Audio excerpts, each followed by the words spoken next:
today I want to talk about the picture element. What I want to tell you about is a really powerful part of HTML they brought in recently. It doesn't replace the image element, but it enhances it significantly. So let's jump into CodePen. Here we are with CodePen, and basically you create it like this. So I'm just going to talk you through the HTML. So you open it and close the picture tag. So opening bracket, picture, and then closing bracket. Then you close it the same way there. And in between you will put your normal image tag, and that's exactly the same, that hasn't changed. Let's zoom in a bit so you can see it. I'll get rid of this. So you can see that image tag hasn't changed particularly. And then we've got this source tag, which is something new that you probably might not know about. So within the source tag, you can actually do, I think you can just do source there, or you can do source set. So if you haven't looked up source set, we'll do another video on that. But that is something you can use within the image tag. So potentially within the image, you could do that and start doing some source set stuff within the image.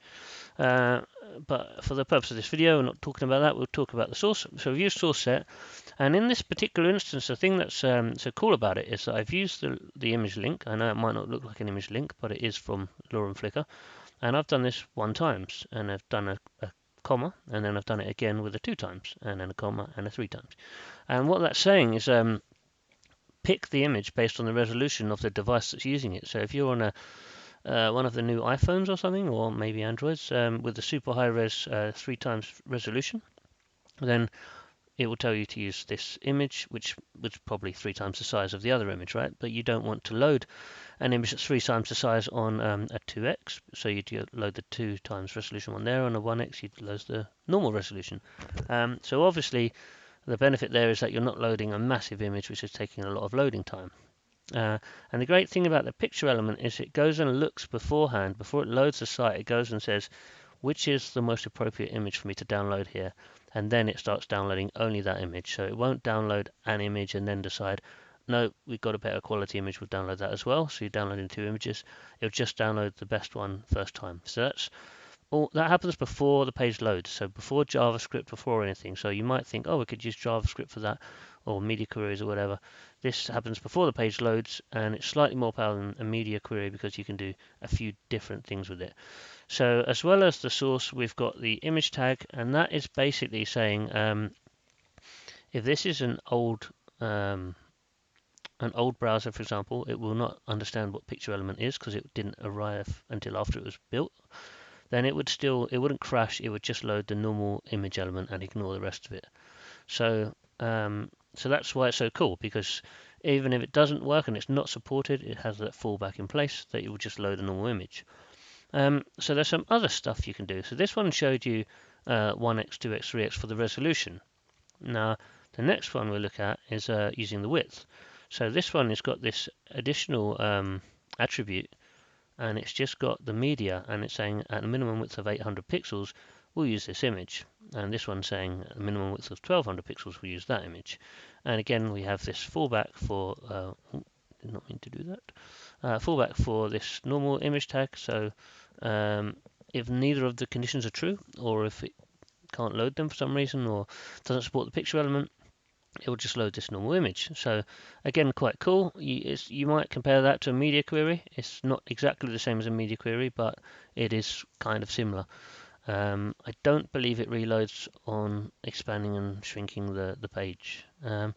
So finally, I'm going to talk about the picture element using type. So this one is really useful. So in this case, we've got a type attribute, and it's saying image or WebP, which is a relatively new format of image that you can use on the web, and it's kind of cool because it's about half the size of a JPEG. So in this case, you can see that it's saying load image or WebP, or if you fall back to the JPEG, or if you don't support picture elements, fall back to a normal image. And so what it's saying there is, if you don't support WebP as that browser, and I believe Apple doesn't support it at the moment, then it won't load the WebP, it will load the JPEG, so it won't be a broken image. So it's really cool that you can support this half-size image, the same look but half compression image. But if you're on Apple, somewhere that doesn't support it, then it will still load the JPEG. So that's the the main crux of the picture element. You can combine these things. You can have a type attribute and a media attribute, and you can have this 1x on the end of it. And that way it starts to get really, really powerful, and also a little bit messy, to be honest with you. You can have more than one source, as you see here. So if you wanted to have a source which had all of your WebPs in it, for example, you could do that with your media query, and then all your JPEGs in a different one. This would be quite useful, or a nice way of organizing things. And you could even do it with your resolution. You could do it in the same one or separately. It'd be up to you. But it is really useful. To target the picture element, you just target it with the word picture.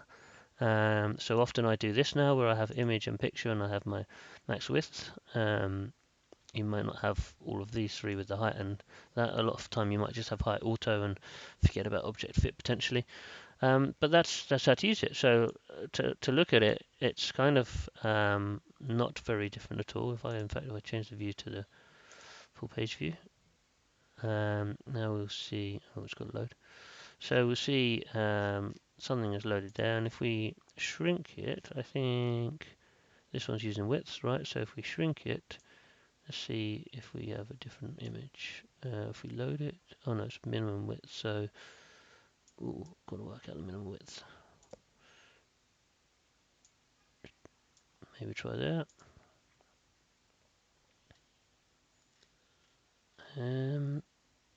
Maybe try a bit wider. Whoops, should have prepared this a bit easier. Well, that's not working very well. This is a bad demo. I'm going to carry on and just show you. But basically, it does work. It's something that I'm doing there, or potentially CodePen. But it is 800 pixels and 1200 pixels. But I don't think it reloads as you resize, so you would definitely have to work that out beforehand. But I hope that helps you with the picture element. I think it's really cool. We have used it in some really neat ways, especially to get the WebP element to load with a JPEG fallback, and many other advantages, such as the